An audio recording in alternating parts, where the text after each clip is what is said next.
السلام علیکم اسٹوڈینٹس، کیسے ہیں آپ سب؟ امید کرتی ہوں آپ سب ٹھیک ہوں گے۔ اسٹوڈینٹس، آج جو ہم پڑھنے جا رہے ہیں وہ ہے 9th کلاس کی بیالوجی، اور اس میں ہم چیپٹر نمبر 1 کو ڈسکس کرتے ہیں۔ آج اس کا سیکشن نمبر 1 ہے زندگی کا مطالعہ اور بایو ڈائیورسٹی، اور اس میں جو چیپٹر نمبر 1 ہے، باب نمبر 1 ہے، وہ ہے بیالوجی کا تعارف۔ تو سب سے پہلے ہم بیالوجی کو دیکھیں گے کہ بیالوجی ہوتی کیا ہے، اس کا انٹروڈکشن کیا ہے، اس کا تعارف کیا ہے۔ تو بیالوجی جو ہے اس کو ہم کہتے ہیں زندگی کا سائنسی مطالعہ۔ کیا کہتے ہیں اسے؟ زندگی کا سائنسی مطالعہ۔ زندگی کے بارے میں جتنی بھی ہم سوچ بچار کرتے ہیں یا زندگی کیوں بنی اس کی جو وجہ تلاش کرتے ہیں اسے ہم کہتے ہیں بیالوجی۔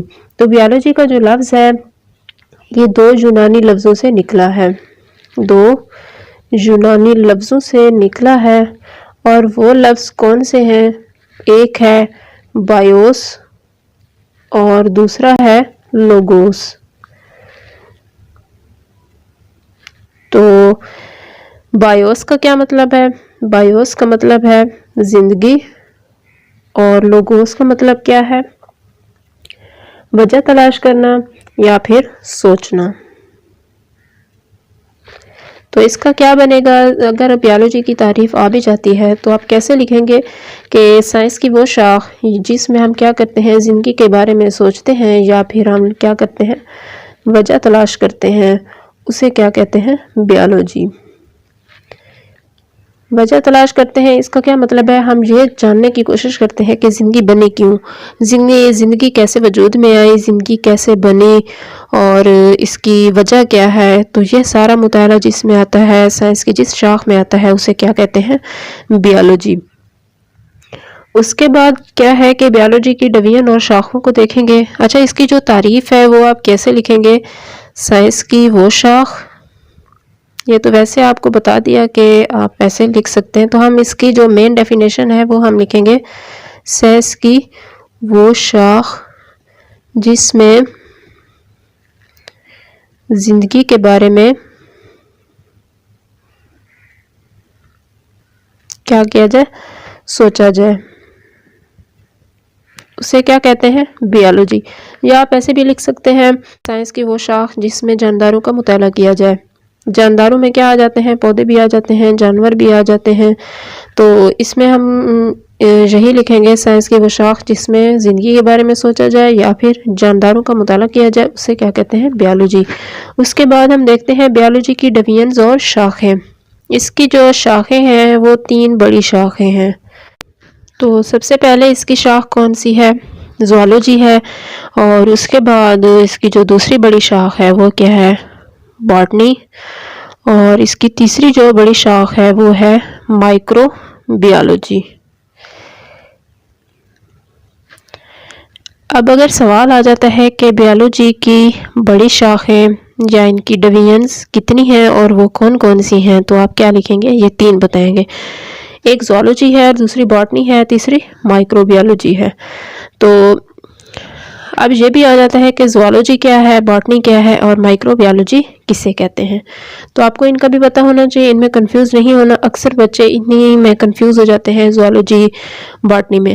زوالوجی میں وہ لکھ دیتے ہیں جانداروں کا سائنسی مطالعہ، اور وہ تو آ جاتا ہے بیالوجی میں، تو یہ بالکل غلط ہو جاتا ہے۔ تو آپ نے اس طرح سے کنفیوز نہیں ہونا، آپ نے زوالوجی کا ایسے یاد رکھنا ہے، زو سے یاد رکھنا ہے۔ زو کسے کہتے ہیں؟ چڑیا گھر، اس میں کیا رہتے ہیں؟ جانور رہتے ہیں۔ تو آپ کیا لکھیں گے؟ جانوروں کا سائنسی مطالعہ۔ جانوروں کا سائنسی مطالعہ کیا کہلاتا ہے؟ زوالوجی۔ جانوروں کا سائنسی مطالعہ زوالوجی کہلاتا ہے۔ اور باٹنی کا آپ کیا لکھیں گے؟ باٹنی میں آپ نے ایک لفظ یاد رکھنا ہے، بوٹا۔ بوٹا کسے کہتے ہیں؟ پودے کو۔ ایسے عام لفظوں میں ہم کیا کہتے ہیں؟ پودا۔ تو آپ نے اس طریقے سے یاد رکھنا ہے، زوالوجی اور باٹنی دونوں میں کنفیوز نہیں ہونا، آپ نے ان دونوں کو غلط نہیں لکھنا، آپ نے اسے بڑے احتیاط سے یاد رکھنا ہے۔ زوالوجی میں آپ نے زو لفظ یاد رکھنا ہے، اور باٹنی میں بوٹا لفظ یاد رکھنا ہے۔ زو کا مطلب کیا ہے؟ چڑیا گھر، اس میں جانور رہتے ہیں، اور بوٹا کا کیا مطلب ہے؟ پودا۔ اس میں آپ لکھ سکتے ہیں پودوں کا سائنسی مطالعہ کس میں آئے گا؟